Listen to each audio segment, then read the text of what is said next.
it's really tough to tell out in the field, and so you have to be very mindful. If you ever question potentially what could be the area, go talk to the neighbor if they're home. If you don't feel comfortable making the application, don't make the application. Hey my friends, it's Austin here from Applicate, and I just want to make this really cool video for you on my board here.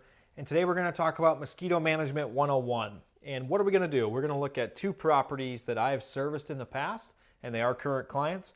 And we're going to talk about where we're going to treat these and why. We're going to color code it, basically resting sites, larvicides, and then risk. And the main reason why I chose risk is because we do have some dangerous spots that we need to talk about. But let's start with the resting sites. So these two properties right here, okay, they're divided by a fence like this. I'll mark it right here. So these are divided by a fence right here, okay? And that is something that we need to be aware of. Now, if we look at this, okay, basically, let's do resting sites first, okay? Okay, so resting sites that you would want to treat for mosquitoes, let's start with this property right here on the right. Mosquitoes are generally going to be resting in foliage no higher than 15 feet above you. So we have these trees, all of this would be treated up to a certain height, like I said, 15 feet. This tree right here, this tree right here. We have some shade along this driveway right here that we might want to treat. Same thing underneath the trees. So all of this gets treated. These trees, there's a whole bunch of trees in this corner. Want to treat those. We've got this big tree in the middle. It's casting a lot of shade. This section right here could be on this side. You really have to pay attention to that. But we also have these shrubs along this line coming out to the shade. Now we got the house, come back in, come back around. And all of this would be resting sites that mosquitoes could hang out and you would want to treat. Now the lawn here and here, or anywhere where the lawn is sunny, you're not really going to want to treat that. That's going to be really irrelevant. So these would be the resting sites, but what I do want to do is point out some risky sites. So right here, we have a fence line. Right here, we have a fence line. We have a road, and we have a road.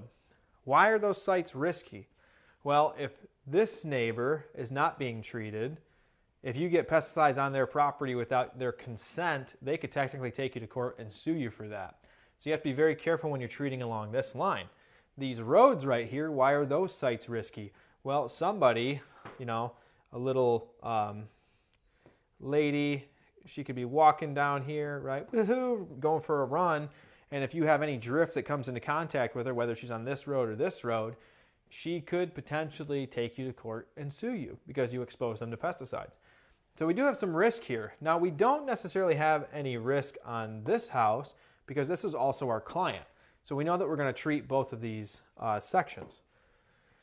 So larviciding is something that we didn't talk about on this property.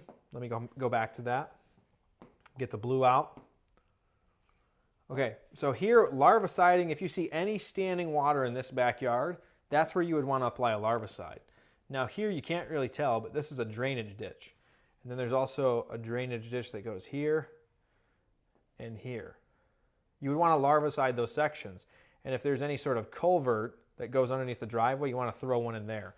Also, you can't see on this property, but there was a downspout extension right here that can hold water if it's not done correctly.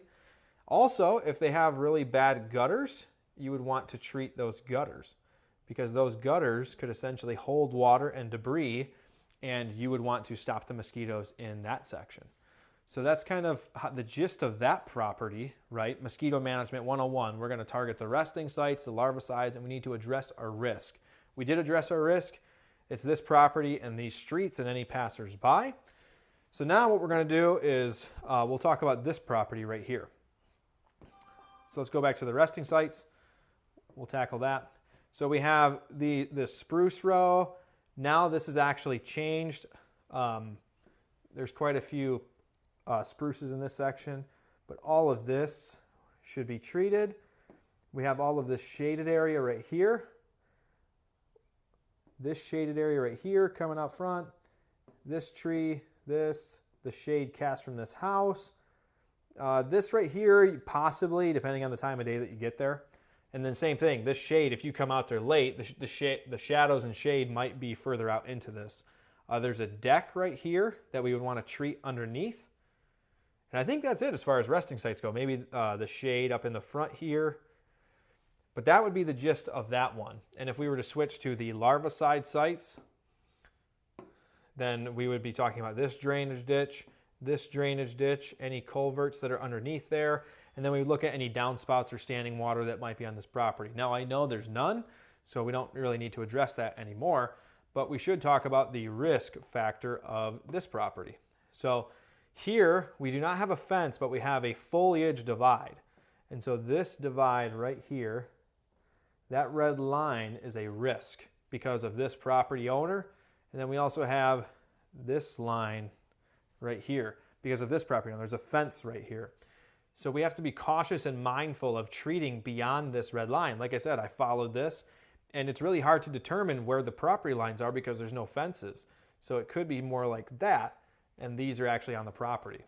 You know, it's really tough to tell out in the field, and so you have to be very mindful. If you ever question potentially what could be the area, go talk to the neighbor if they're home. If you don't feel comfortable making the application, don't make the application. But that's kind of the gist of that property. And so I just kind of wanted to walk you guys through Mosquito Management 101 and how I tackle certain properties and what I look for utilizing Google Earth and basically picturing what's going to be there. Now, Google Earth can't tell you everything, but it can tell you enough, you know, off the bat to get an idea of how much product you're going to use, what you're going to use, and then you get on the site and some stuff might change. So I hope you guys liked that video, Mosquito Management 101. Other than that, I hope you guys like and subscribe this video. Take care, God bless, and go get them.